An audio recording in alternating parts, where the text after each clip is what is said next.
नमस्कार दोस्तों, मेरा नाम है मनीष कुमार सिंह और आप देख रहे हैं 4 PM महाराष्ट्र। दोस्तों, यूं तो हम आपके पास महाराष्ट्र मुंबई की हर पल की खबर आपको लेकर के आते हैं और बताते हैं, और कई बार तो कई पब्लिकेशन में छपने से पहले ही खबर हम आप तक पहुंचा देते हैं यहाँ पर।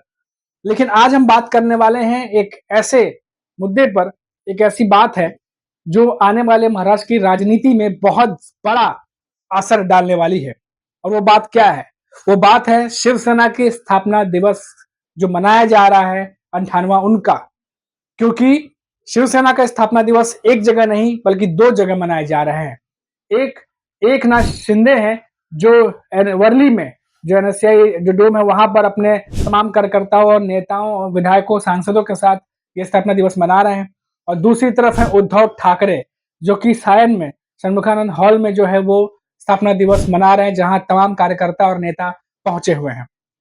और अब इस इंपॉर्टेंट डे को सेलिब्रेट जो है वो स्थापना दिवस को मनाया जा रहा है। और इससे पहले संजय राउत ने क्या कुछ कहा था वो मैंने आपको बताया था। अगर जिन लोगों ने वो वीडियो नहीं देखी है तो मैं आपको शॉर्ट में बता देता हूँ कि संजय राउत ने कहा था कि स्थापना दिवस जो मना रहा है वो मना सकते हैं, आजादी सबको है, लेकिन शिवसेना वही है जहां ठाकरे हैं। और हमारे पास बालासाहेब ठाकरे थे, हमारे पास उद्धव ठाकरे भी हैं, तो शिवसेना वही है जहां ठाकरे खड़े हैं। ये बात संजय राउत ने कही थी। और वो शिवसेना जो दूसरों से हाथ मिला करके पार्टी छोड़ के जो नेता चले गए हैं, उनकी बात जो है क्लियर नहीं करने से वो नहीं करना चाहिए, ऐसा कुछ बोला था उन्होंने। तो ये बात क्लियर हो गई। उसके बाद अब स्थापना दिवस की मैं बात कर रहा था, क्योंकि विधानसभा चुनाव आने वाले हैं और किस तरीके से पार्टी टूटने के बाद सिंपैथी की लहर जो चली थी जनता के बीच में और उसका फायदा उद्धव ठाकरे को होते हुए दिखाई दिया लोकसभा इलेक्शन में। ये इस बात से एकनाथ शिंदे और महायुति के जो बाकी के पार्टियां हैं वो भली भांति वाकिफ हैं कि ये जो सिंपैथी वाली जो एक लहर चली है उद्धव ठाकरे के लिए और शरद पवार के लिए, उनके एनसीपी के लिए, इसमें जो है विधानसभा चुनाव में भी इससे उनको खतरा हो सकता है, इनसे उनको नुकसान हो सकता है। इसीलिए कोई भी ऐसी बात जो लोगों से जोड़ती हो उसे छोड़ना नहीं चाहती महायुति भी। अब मैं उदाहरण देता हूं कि किस तरीके से चली ये स्थापना दिवस। तो पिछले साल भी एकनाथ शिंदे ने मनाया था, उद्धव ठाकरे ने मनाया था और हर साल जो है मनाते हैं। लेकिन आप देखिए किस तरीके से महायुति की मंथन वाली मीटिंग चल रही है लगातार। पहले तो मुंबई में जो एकनाथ शिंदे हैं उनके आवास पर मीटिंग हुई थी और वहां पर देवेंद्र फडणवीस और अजित पवार बड़े नेता जो लोग पहुंचे थे वहां पर। और अजित पवार जब वहां से मीटिंग के बाद निकल गए उसके बाद भी सीएम एकनाथ शिंदे और देवेंद्र फडणवीस के बीच में मीटिंग चलती रही।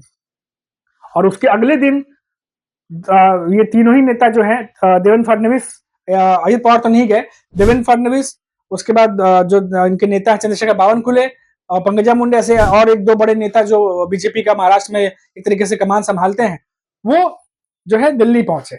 वहां सेंटर के नेताओं से उनकी मुलाकात हुई, जहां लोकसभा चुनावों में जो रिजल्ट आया उसको लेकर चर्चा हुई और साथ ही साथ रणनीति पे चर्चा हुई कि विधानसभा चुनाव में क्या कुछ रणनीति होने वाली है। ये जो खबरें आ रही है मैं आपको वो बता रहा हूं।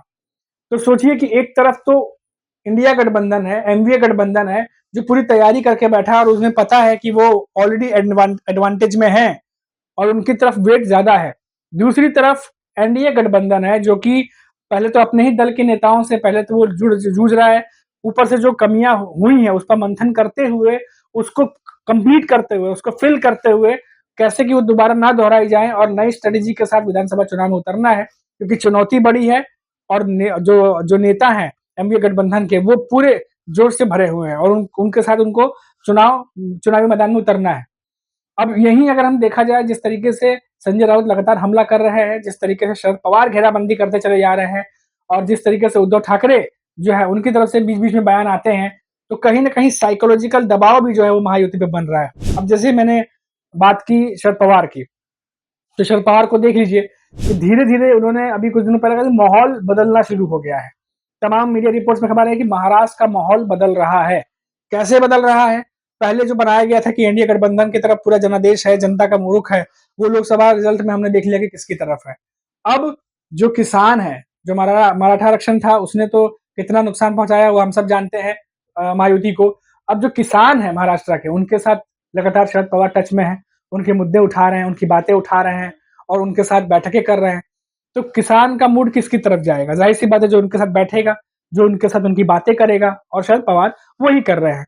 और वो इन दिनों जानते हैं क्योंकि वो पहले से ही भाप लेते हैं कि राजनीति में आने वाले समय में क्या होने वाला है। उसको देखते हुए शरद पवार राइट ट्रैक पे चल रहे हैं और उन्होंने इसीलिए चिट्ठी भी लिख दी एकनाथ शिंदे को।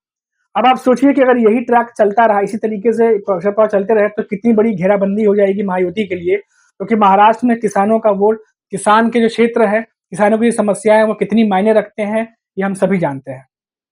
लेकिन इन सबके बीच जो पार्टियों का अंतरकलह चल रहा है और जो बाहर से घेराबंदी चल रही है, इन दोनों को मिला दें तो महायुति की चुनौतियां जो हैं वो कम नहीं हो रही हैं। जैसे कि मैंने आपको बताया था कि अजीत पवार जो हैं वो अपने ही पार्टी के नेताओं के सवालों से घिरे रहते हैं, क्योंकि उनके पार्टी का ख्याल नहीं रखा गया, जो मैं पहले की वीडियो में बता चुका हूं। वही एक तरफ एकनाथ शिंदे हैं, जो आज अपने तमाम पार्टी के नेताओं को उन्होंने स्थापना दिवस पर बुलाया हुआ है, विधायकों को, सांसदों को, और उन्हें सम्मानित भी करेंगे, ताकि अगर कुछ गिले शिकवे हों तो वो दूर हो जाए, और उन्हें सम्मानित किया जा रहा है सांसदों को जीत करके आए हैं।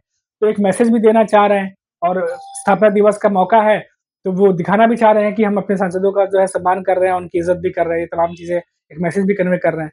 लेकिन इन सब करने के बाद क्या महायुति में वापस से वो जोश आ पाएगा जो लोकसभा इलेक्शन से पहले दिखाई दे रहा था, और लोकसभा इलेक्शन के बाद सबका जोश एक तरीके से थोड़ा नरम ठंडा पड़ता हुआ दिखाई दे रहा है, क्योंकि 1 साल या 1.5 साल का वक्त नहीं है विधानसभा चुनाव में, मात्र 3 महीने का वक्त है, और ये 3 महीने कैसे निकलेंगे पता भी नहीं चलेगा। और मैंने फिर से वही बात कहूंगा कि करने को बहुत कुछ है और समय बहुत कम बचा हुआ है। ऐसे में तमाम जो नेता है, एकनाथ शिंदे हो या अजित पवार हो, उनकी तरफ से यही कोशिश चल रही है कि अपने जो नेता हैं उनको संभाल के रखा जाए, उनको वैल्यू किया जाए, ताकि पार्टी के अंदर असंतोष की जो भावना है, जो इस तरीके से बन रही है, वो ना बने। और साथ ही साथ जब एकजुटता के साथ वो जब मैदान में उतरे विधानसभा चुनाव के लिए, तो इंडिया गठबंधन में, एनडीए गठबंधन में भारी पड़े, इस तरीके से तैयारी वो करना चाह रहे हैं।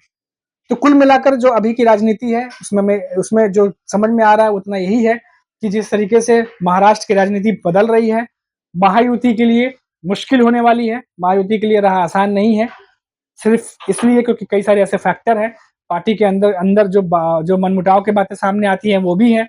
उसके बाद बात कर लें जो तमाम इनके कमियां रह गई उसकी पूर्ति कैसे की जाए, वो भी है, मंथन उस पर हो रहा है। और साथ ही साथ इसमें इन्हीं सब चीजों के साथ साथ जो एनडीए गठबंधन है, वहां के नेता जवाबी हमला भी लगातार करते रहते हैं। तो अब देखना होगा कि किस तरीके से जो है राजनीति आगे बढ़ती है। स्थापना दिवस है, स्थापना दिवस बहुत अहम है, कई लिहाज से अहम है, क्योंकि विधानसभा चुनाव है और ऐसे में सभी को पता है कि मराठा जो मानुस है, जो अस्मिता को लेकर चलता है, वो सिंपैथी की लहर ऑलरेडी उद्धव ठाकरे के लिए थी। तो इस तरीके से भी एक स्थापना दिवस मना करके एक मैसेज कन्वे करना तमाम जनता के बीच में, नेताओं के बीच में, कि हम भी जो है पार्टी के कल्चर को, ट्रेडिशन को फॉलो करते हैं, ये बहुत जरूरी है। और इसीलिए जो है आज धूमधाम से, पूरे धूमधाम से जो है आज शिवसेना की तरफ से, चाहे वो एकनाथ शिंदे की शिवसेना हो, चाहे वो उद्धव ठाकरे की शिवसेना, दोनों तरफ से स्थापना दिवस जो है वो मनाया जा रहा है। तो देखना होगा कि अब इसके अलावा और क्या कुछ तैयारियां होती हैं। फिलहाल आज के लिए इतना ही जो मैंने आपको अपडेट दिया, उसके बाद हम बात करेंगे तो किसी और बड़ी खबर पे बात करेंगे। और अभी के लिए मुझे इजाजत दीजिए, तब तक नमस्कार।